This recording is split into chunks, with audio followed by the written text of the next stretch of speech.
बिस्मिल्लाहिर्रहमानिर्रहीम। The blank page official में आपको खुशामदीद कहते हैं। अगर आप नए हैं इस चैनल पर तो सब्सक्राइब ज़रूर करिएगा और बेल आइकन को प्रेस करना ना भूलिएगा।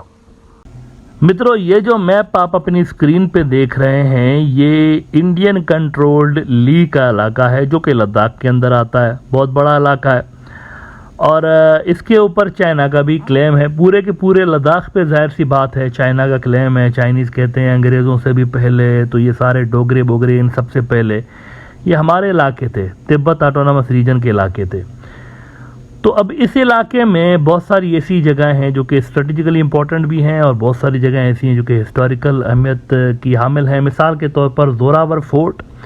अब जोरावर फोर्ट चाइना इंडिया की जो सो कॉल्ड LAC है जो कि ख़त्म हो चुकी है, जिसको चाइना नहीं मानता और इंडिया समझता ये हमारा और चाइनीज़ का बॉर्डर है, इससे बहुत पीछे LAC से एक जोरावर फोर्ट है। और ये ज़रा आप उस किले की तस्वीर देखें, इसमें आपको इंडियन तिरंगा शान से लहराता हुआ नज़र आता है। जोरावर किला इसके ऊपर लिखा हुआ है नाम।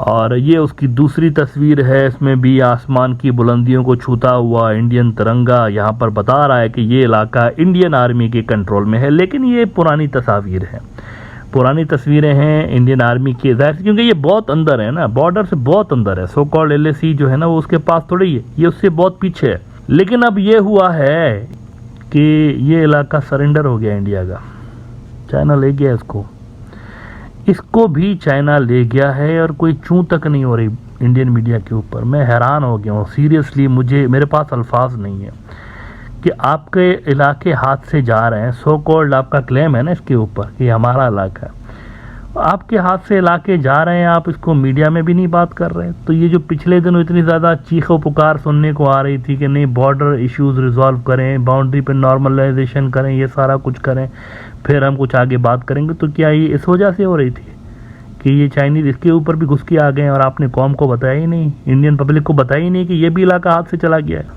अब ये देखिए आप ज़रा, कुछ अर्सा पहले की तस्वीर है, ये भी इंडियन झंडा नज़र आ रहा है ना आपको, इंडियन फ्लैग लहरा रहा है ना, बहुत अंदर है एज आई सेड। ये LAC के पास नहीं, LAC से बहुत अंदर है इंडियन कंट्रोल्ड इलाके के अंदर। तो अब इसकी मैं आपको रिसेंट जो है वो तस्वीर दिखाता हूँ, क्योंकि जब मैं ये कह रहा हूँ कि ये चाइनीज़ के हाथ लग गया है, ये इलाका भी चाइनीज़ ले गए, तो यकीनी तौर पर आप कह रहे होंगे कि इसका प्रूफ किधर है, इसका कोई होता है ना रेफरेंस किधर है। तो रेफरेंस के तौर पर मैं आपको इस साइट की एक नई तस्वीर आपके साथ शेयर करता हूँ। ये देखिए, यहाँ पर इसी किले के ऊपर, टीले के ऊपर ये किला बना हुआ है, इसमें आपको कंस्ट्रक्शन होती हुई नज़र आ रही है। 19वीं सदी का ये किला है, हिस्टोरिकल किला है।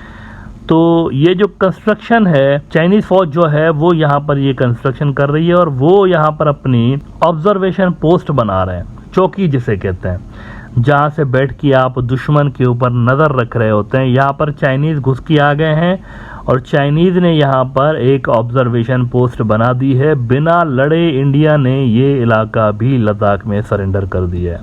नाउ अगेन बहुत सारे जो लोग BJP के समर्थक है वो कहेंगे कि यार ये तो ऑब्जर्वेशन पोस्ट तो हमारी सेना भी बना सकती है, तो इस बात की क्या गारंटी है कि ये जो पोस्ट बन रही है ये चाइनीज़ बना रहे हैं, ये तो हमारे वाले बना रहे होंगे ना।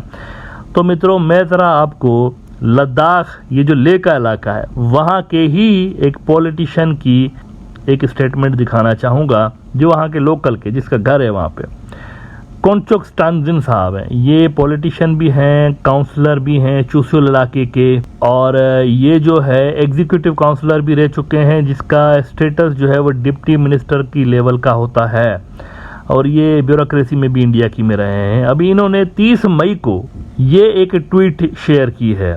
देखिए, इंडियन इलेक्ट्रॉनिक मीडिया तो सांप सूंघ गया है ना उनको, उनके ऊपर तो कंट्रोल हो चुका है मुकम्मल तौर पर BJP का, और ख़ास तौर पर लद्दाख और चाइना के हवाले से जो खबरें होती हैं वो तो उनको ऊपर से दी जाती हैं कि आपने पढ़ना भी इसी तरह से जैसे हम आपको लिख के दे रहे हैं।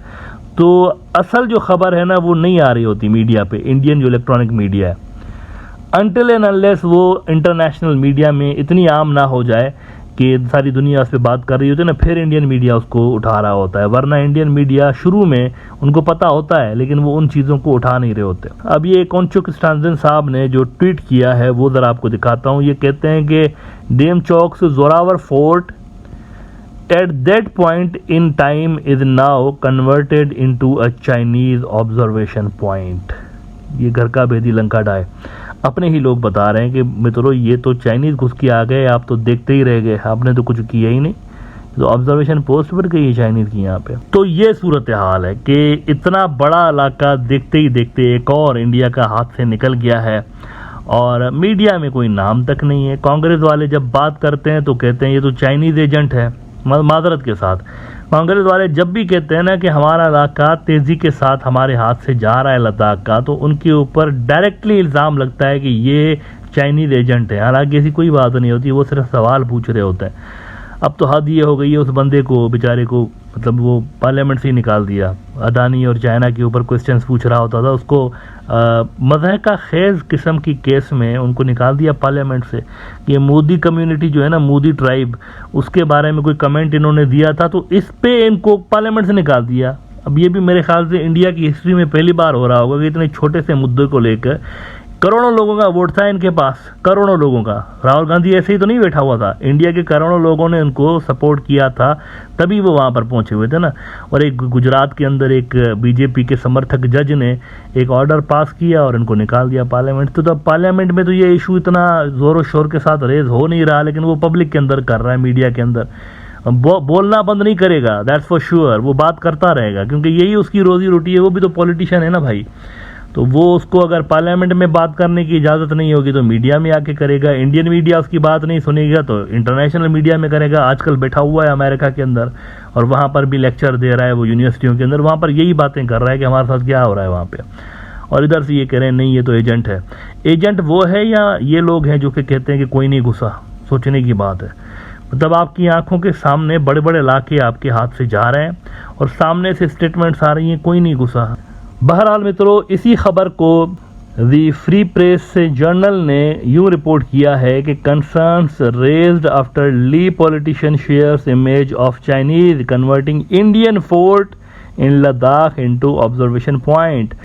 तो बहरहाल जी, ये भी इलाका इंडिया के हाथ से ऐसे ही निकला है जैसे पेंगोंग झील इंडिया के हाथ से निकली थी। पेंगोंग झील भी बड़ा तारीखी एक इलाका रहा है लद्दाख का और काफ़ी फेमस इंडियंस के अंदर ये झील रही है क्योंकि बॉलीवुड में एक बड़ी मशहूर मूवी आई थी 3 इडियट्स आमिर खान की। 3 इडियट्स के जो आखिरी सीन थे वो लद्दाख के अंदर उसके पिक्चराइज किए गए थे और आखिरी जो सीन था ख़ास तौर पर बिल्कुल आखिरी, जिसमें वो चतुर भी आता है और चतुर मजाक उड़ा रहा होता है हीरो का, आमिर खान का, तो वो जो सीन है वो पेंगोंग झील के ऊपर ही फिल्माया गया है, पिक्चराइज करवाया गया है। तो वो जो पेंगोंग झील है वो तो अब पूरी तरह से चाइनीज़ के कंट्रोल में है, यानी कि आमिर खान अगर अगली फिल्म इसका 3 इडियट्स का सीक्वल बनाएगा तो उसको चाइना से परमिशन लेनी पड़ेगी यहाँ पर शूटिंग करने के लिए। इसी तरह से अगर किसी को, अक्षय खान को या किसी को जोरावर पे फिल्म बनानी हो और यहाँ किले पे आना चाहे तो उसको अब परमिशन लेनी पड़ेगी PLA वालों से कि महाराज हम इधर आएंगे, जोरावर पे फिल्म बनानी है और ये फोर्ट हम दिखाएंगे, तो उनको फिर यहाँ पर परमिशन जो है वो देनी पड़ेगी। हालांकि 2006 के अंदर भी मैं आपको एक बात बताऊं, इस किले की जो रिनोवेशन हुई थी वो इंडियन आर्मी ने की थी। मैं इसीलिए तो हैरान हो रहा हूँ, यहाँ पर 2006 में इंडियन आर्मी ने रिनोवेशन की थी बाकायदा और इसको म्यूजियम में कन्वर्ट कर दिया था। यहाँ पर बहुत सारी चीज़ें रखी गई थी, एक प्रॉपरली बहुत बड़ा इवेंट हुआ था यहाँ पे, यानी कौन भूल सकता है, इतना शानदार सेरेमनी हुई थी और अब वहाँ पर चाइनीज़ बैठे हुए हैं। तो सूरत हाल यहाँ तक पहुँची हुई है मित्रों और इस डेड एंड का अब यूँ समझें कि दूर दूर तक हमें कोई समाधान नज़र नहीं आ रहा। ये अगर आर्टिकल 370 रिमूव ना करते ना लद्दाख के ऊपर और उसको मर्ज ना करते मोदी साहब, तो ये जितना भी बखेड़ा क्रिएट हुआ है तो मेरे ख्याल से ये नहीं होता। वो बोतल से जिन अब निकल गया है तो दोबारा वो जिन कैसे बोतल में जाए, यही सबसे बड़ी समस्या है इस वक्त।